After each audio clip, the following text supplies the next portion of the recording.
I've been 12 years old. Real businesses since I've been 23, I guess, when I started my healing career. And I'll tell you, after you're done with a 10-hour day and you just have to do it the next day, the last thing you want to do is stand at a stove for 40 minutes. It is the last thing you want to do. So I get it. I'm not saying that I'm perfect and I'm always cooking meals. No, I grab quick snacks too. But the idea is we have to bring back more of that home cooking, I think, because even if you go to a nice restaurant, well, you know why that food tastes so good? Because they put a shit ton of butter in it, and there's a lot of salt, and this is creating issues with our hearts, and we don't even have a clue how much is in it because we didn't prepare it. And it's supposed to be a treat to go out to eat, and people are doing it 3 meals a day, and it's just like, well, no wonder America's fat. We get way too many calories. And it's a sentient right, too. It is. We're often, we often plop down after that and we just watch the TV, which I get all that. But we have a choice, and that's really what we have to focus on. Because if you're conscious about what you are putting into your body, and I drink, at times I smoke cigars, and, I'm not saying I'm perfect with my shit. I am saying that I'm conscientious about not putting other sentient beings into my body. Because the moment I do, if I was to raise something and I knew that I was treating it with love, and that goes back to what I was saying before about the book, Stranger in a Strange Land, is that if it's done out of love and that being dies on its own without me having to kill it, that's a different consumption as opposed to me slaughtering it and consuming it. It's different energy. I'm not a health expert. I'm an energy expert. Mm-hmm. And I'm saying the energy of what the fuck's going on right now is not sacred. I do that when I walk through the produce section at the store when I'm grocery shopping. I feel the energy of the food before I buy it. And everyone thinks I'm crazy that shops with me, but I'm like, I know it's worth a couple extra minutes for me to read the energy to get the vegetable that has the most nutrition and the most energy so I can put that in my body, because it's important to get good quality nutrition and to pick good vibratory foods to put in you. And our bodies are extremely resilient.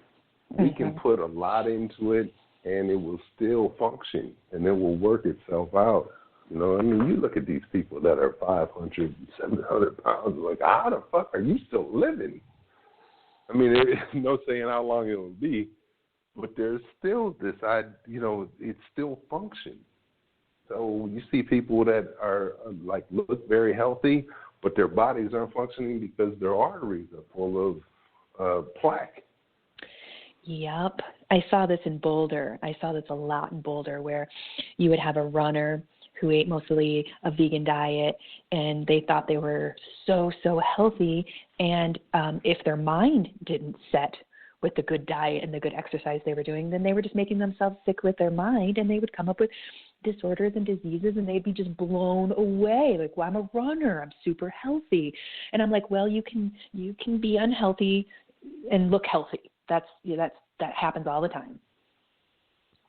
I don't see too many unhealthy vegans. Not to say that it can't happen, but with a vegan diet, you also get a better understanding and an awareness of consumption. Now, I've seen healthy-looking people who are all meat eaters, carnivores, but they're still like pre-diabetic. Or there's a lot of you're destined to some ill health energy because this energy is gotten ill health. And ill wife. The vegans that I saw that were the most unhealthy, and again, this is Boulder, and these were young vegans.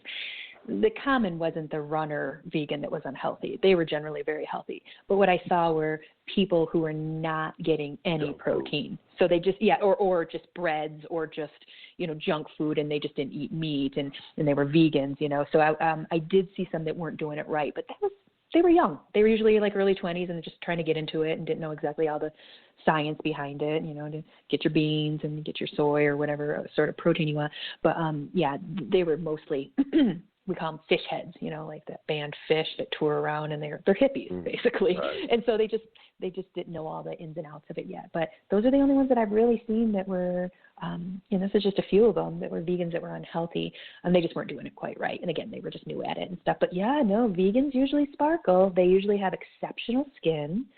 Again, all that water, and their eyes are so clear. The clearness of the eyes is impressive. Now, I smoke a bunch of weed, so even if I was a vegan, I don't know if my eyes would be clear, but the eyes are sparkly, and you could just see a glow around them. And oftentimes they were very spiritual individuals, and I thought it was real cool. And oftentimes they don't give me shit if they see me eating non-vegan diet. So those are my favorite ones who don't give me too much shit if they see me eating a slice of cheese pizza. But yeah, no, wonderful, health-oriented people generally. Absolutely. But, I have ran across a couple that were really egoic and, again, very far and few between. But, yeah, I see it. The proof is in the punch. It's like when I see one of my clients come in to get a massage and they are beat up. Their eyes are almost half closed because they're just in pain and they're just not doing really well. And I give them a deep tissue massage for 90 minutes and they come out looking like a vegan. They come out with the sparkle in their eyes and their skin. And I'm like, there's many medicines we can take to get that sparkle back. First thing is just to not overwork in the society. In this capitalistic society, it's got us pushed. It's got us pushed against a rock and a hard place, and everyone's got to be at work all the time and to get those houses and use only half of them. And I think we're coming into some awarenesses here in this country. But, Bo, I'm going to run a commercial real quick, and we'll be right back, everybody. You're listening to Third Eye Political Radio, and we really appreciate you joining us. And when you have the moment, why don't you check out our sister station, Heart Over Ego Radio, where we offer a lineup of shows that are guaranteed to raise your vibrations and guide you into your best life. We offer shows on Sundays, Everyday Psychic Radio, Mondays, The Alchemy Sisters, Tuesdays, Radical Spirituality, and on Wednesdays, All for One is Love. And then we close out the week on Fridays with Rain Radio. Amazing shows produced for you 5 days a week, only on Blog Talk Radio. That's right, it's our sister station, Heart Over Ego Radio.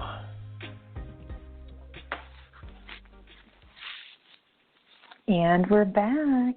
You got Jennie and Bo, and we're going to finish off the last 8 minutes here talking about whatever Bo picks. What should we get into for the last few minutes? Actually, well, we were talking about diet before, and it made me really think about it that, when I went vegan 3 years ago. Mm-hmm. And what really has been the most impactful on me is how sensitive I've become. And it's almost, and I know it sounds crazy, but it's like, okay, so giving it up, it just feels like I've become more aware, more in tune, and more empathetic. Cool. So now I'm like, okay, but it also makes me more recluse, more standoffish, because I'm so sensitive. Welcome to empath world. And the tricky part is I'm like that too, but I make my living in the community healing the people. So I'm like often up against the rocks in a hard place because I'm sensitive, extraordinarily sensitive, a professional psychic and healer. And sometimes it's hard for me to leave the house because of that sensitivity, but I have to push past it and get out there. And I know you do too, because you got to show up at work. But it's interesting how the diet really brought that forward. And I remember you starting that diet. I think you lost, 40 pounds almost overnight. And I was like, wow, that's really working for him. But no, overnight. No, it took a while. It was almost like 8 months or something like that. Did it take 8 months? Yeah, but I still drink beer, so I put it right back. I bring it back. But I'm still sensitive. So it's not like alcohol has its place, and, enjoy it when you can, fucking have a good time regardless. But there's a different energy when you are putting this low vibration in you. I mean, it makes you feel like a mouth breather. And I know because I went most of my life eating it, and I felt a different energy vibration from it. So it's not just like a coincidence. there's really this connection to our health, to the idea of not respecting animals and appreciating them, and to the environment, which is why it goes back to that, like last night's debate, there was no talk about it. How is it there is no talk about it? Lobbyists. They're probably big farm lobbyists paying people big money to not mention it.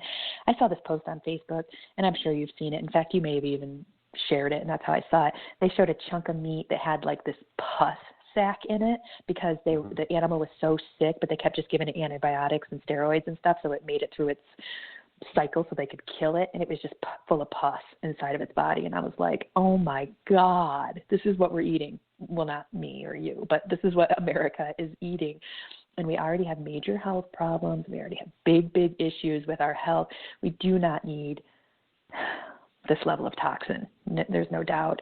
Now, when you went vegan, Bo, I'm curious, were there a couple things that led you to that? Was it something you had been thinking on for a while? Was it something that you just chose overnight? What flipped you? Well, I was a vegetarian for the most part, on and off, because of, for skin reasons. Like, I had eczema for the longest time. And being vegetarian, I could see it, like, it would temper. But then I started talking to a woman, and I really wanted some pussy. So, and she was vegan. So I was like, okay. I think I know who you're talking about. Let me do what I can do. So it would be more like influential to get some pussy. And who would have thought it works. that pussy has brought me to veganism? But it did. So, yeah, there's my story. And I should write a book. You should. You should write a book, and then and then there can be another book where we're like, women, save the world with your vaginas and become vegan and push it on the men. It'd be great. It's a great strategy. Save the world. If only you let a man lead you with some logic. As long as the man has logic. Say that. Spiritually, I don't think he's supposed to feel that way. I do. Believe me. Anything you want to say about the debates? Anything you want to wrap up? We have a couple minutes here, and it's going to cut us off, and I always feel like we get cut off too early, even though we did 90 minutes. Amy needs to drop the fuck out. Booty Gig needs to go ahead and stop doing it, too, because he's not going to get any further. He's not going to win, so he needs to stop.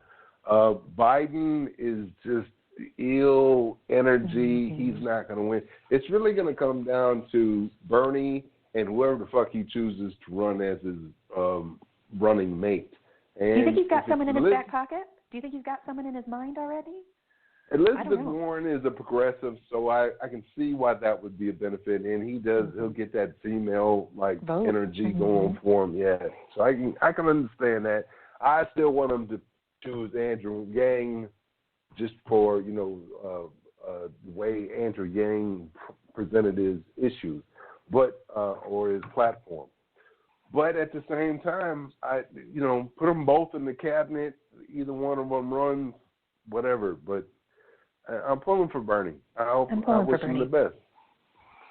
Yeah, I pulled for Bernie, 3 or 4 years ago, and I'm pulling for him now, and I didn't vote then, and I probably won't vote now. But if I did vote, I would vote for Bernie, and I love that Jew. I love him. I think that he's quirky. He's anti-establishment. He's been singing the same song for over 40 years.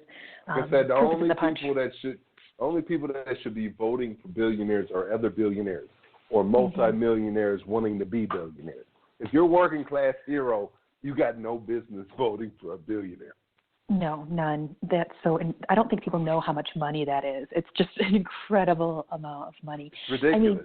I mean, $1 million in the bank gives you $50,000 in interest a year. So $1 million is enough for a family to live on as long as you watch what you're spending and stuff. But that's a lot of money, $1 billion. Well, the time has come. We have to pop off here, but I appreciate everyone for listening. This is Beyond Politics with myself, Jenny McDaniel, and we have Bo Micadelic here with us too. And we're going to have random shows. So find us on all the podcast apps. We're Third Eye